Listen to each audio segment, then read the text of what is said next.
بسم اللہ الرحمن الرحیم رب اشرح لی صدری ویسر لی امری واحلل عقدۃ من لسانی یفقہوا قولی۔ السلام علیکم ویورز، علم و یقین کی دنیا میں آپ سب دوستوں کو خوش آمدید۔ ویورز، آج کی ہماری ویڈیو والدین کی خدمت کے حوالے سے ہے۔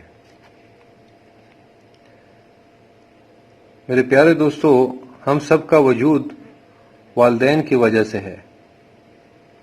اگر ہمارے ماں باپ نہ ہوتے تو دنیا میں ہمارا نام و نشان نہ ہوتا،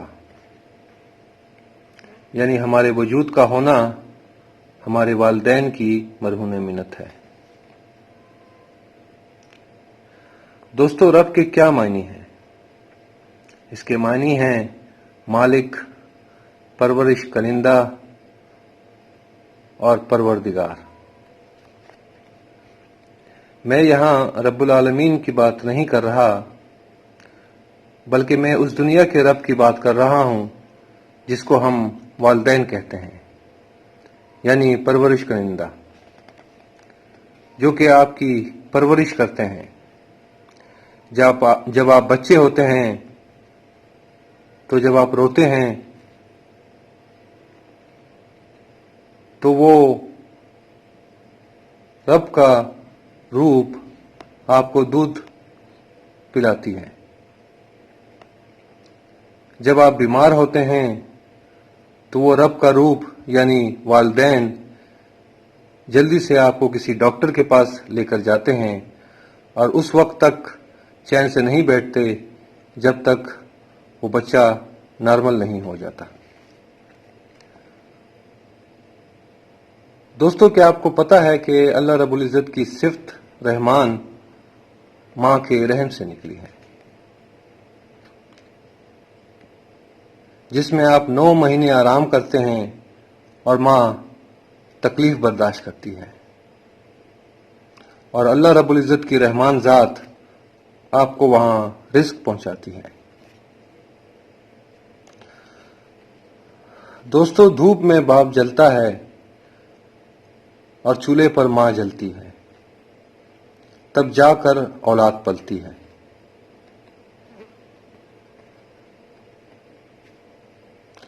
دوستو، اگر آپ 5 وقت نمازیں پڑھتے ہیں اور والدین آپ سے ناراض ہیں، تو اگر آپ نے اپنی نمازیں قبول کروانی ہیں تو رب العالمین کو راضی کرنے کے ساتھ ساتھ اس پرورش کنندہ یعنی رب، جو کہ آپ کے دنیاوی طور پہ آپ کا اٹھنا بیٹھنا، پرورش کرنا، کھانا پلانا، سب چیز کا خیال رکھ رہا ہے، اس کو بھی آپ نظر انداز نہ کریں، کیونکہ جو آپ کو نظر آ رہے ہیں آپ کے والدین، آپ اس کے اگر نہیں ہو سکے تو جو رب آپ کو نظر نہیں آ رہا، اس کے سامنے کیا ٹکرے مار رہے ہو؟ یہ 2 نمبری چھوڑ دیں، رب العالمین آپ سے کہے گا کہ میرے بندے، جس جنت کو میں نے تیری ماں کے قدموں تلے رکھا ہے، تجھ کو وہ نظر نہیں آتی؟ مجھے راضی کرنا ہے تو پہلے اپنے باپ کو راضی کر، کہ جس کی کمر جھک گئی تیری خدمت کرتے کرتے، تیرے والدین، تیرے ماں باپ کے ہاتھوں میں کپکپاہٹ آ گئی تیری پرورش کرتے کرتے، تو جوان ہوتا گیا اور تیرے والدین کو بڑھاپے نے گھیر لیا۔ لوگوں سے کہتے پھرتے ہو کہ میرے لیے دعا کرنا، اپنے باپ کو کیوں نہیں کہتے جس کی دعا بغیر کسی رکاوٹ کے عرش پر پہنچتی ہے؟ لوگوں سے کہتے پھرتے ہو کہ دعا کرو کہ میں حج پر جاؤں۔ میرے بھائیوں، والدین کو اگر صرف ایک بار محبت کی نگاہ سے دیکھ لیا تو مقبول حج کا ثواب ہوگا۔ دوستو، ماں باپ کو راضی کر لو اس سے پہلے کہ وقت گزر جائے۔ اور پھر صرف پچھتاوا ہی باقی رہ جائے۔ ماں باپ کی خدمت کرنا دوستو ایسی کتاب کی مانند ہے جو لکھتے ہم ہیں لیکن ہماری اولاد ہم کو پڑھ کر سناتی ہے۔ رسول اللہ صلی اللہ علیہ وآلہ وسلم نے فرمایا، اگر میری ماں زندہ ہوتی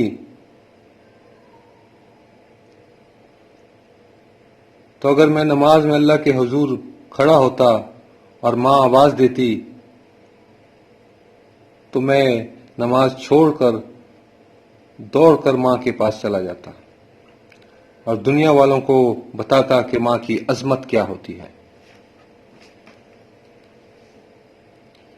دوستو، اپنی زبان کی تیزی اس ماں پر نہ آزمائیں جس نے آپ کو حرف حرف بولنا سکھایا ہے۔ رسول اللہ صلی اللہ علیہ وآلہ وسلم نے فرمایا، اللہ نے تم پر ماؤں کی نافرمانی اور بدسلوکی کو حرام کر دیا ہے۔ دوستو، ایک صحابی رسول کا واقعہ ہے کہ اس کی روح نہیں نکل رہی تھی تو حضور صلی اللہ علیہ وآلہ وسلم اس کے پاس گئے تو پوچھنے پر پتہ لگا، اس کی ماں نے بتایا کہ یہ میری نافرمانی کرتا ہے اور میری بات کو کوئی اہمیت نہیں دیتا، لیکن بیوی کی بات کو اہمیت زیادہ دیتا ہے۔ تو جب ماں نے معاف نہیں کیا تو حضور صلی اللہ علیہ وآلہ وسلم نے کہا کہ لکڑیاں لے کر آ جاؤ اور اس پر رکھو اور اس کو آگ لگا دیتے ہیں، اس پر اس کے لیے یہی سزا ہے۔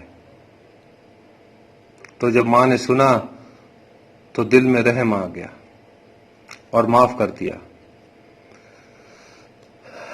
دوستو، ماں کا معاف کرنا ہی تھا کہ اس صحابی کی روح نکل گئی اور کلمہ پڑھا، لا الہ الا اللہ محمد رسول اللہ۔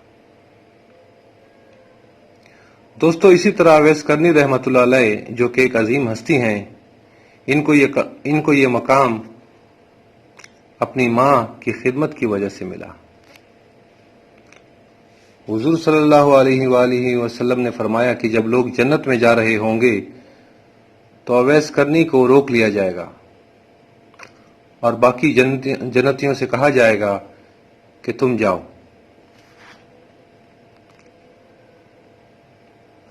جب اویس کرنی حیران ہوں گے کہ رب العالمین مجھے کیوں روک لیا، تو اللہ رب العزت ان سے کہیں گے کہ تو نے ماں کی بہت خدمت کی ہے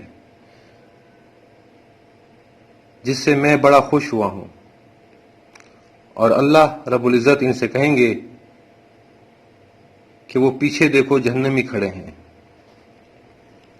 تم اشارہ کرتے جاؤ، یہ جنت میں جاتے جائیں گے۔ ویورز، اتنا بڑا مقام اویس کرنی رحمت اللہ علیہ کو ماں کی خدمت کی بدولت ملا۔ دوستو، اس عظیم ہستی کے بارے میں حضور صلی اللہ علیہ وآلہ وسلم نے حضرت عمر اور حضرت علی رضی اللہ تعالیٰ اجمعین سے فرمایا کہ تمہارے دور میں ایک شخص ہوگا جس کا نام اویس ابن عامر ہوگا، اس کا درمیانہ قد ہوگا، کالا اس کا رنگ ہوگا اور اس کے جسم پر ایک سفید داغ ہوگا۔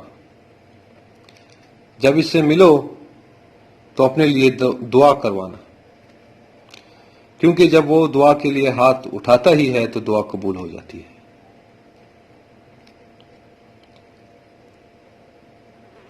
دوستو، حضرت عمر اور حضرت علی رضی اللہ تعالیٰ اجمعین وہ ہستیاں ہیں جنہیں دنیا میں ہی جنت کی بشارت دے دی گئی تھی، لیکن حضور صلی اللہ علیہ وسلم نے ماں کی خدمت کی بدولت اویس کرنی رحمت اللہ علیہ سے ملنے کا کہا کہ ان سے دعا کروانا۔ تو دوستو، حضرت عمر رضی اللہ تعالیٰ عنہ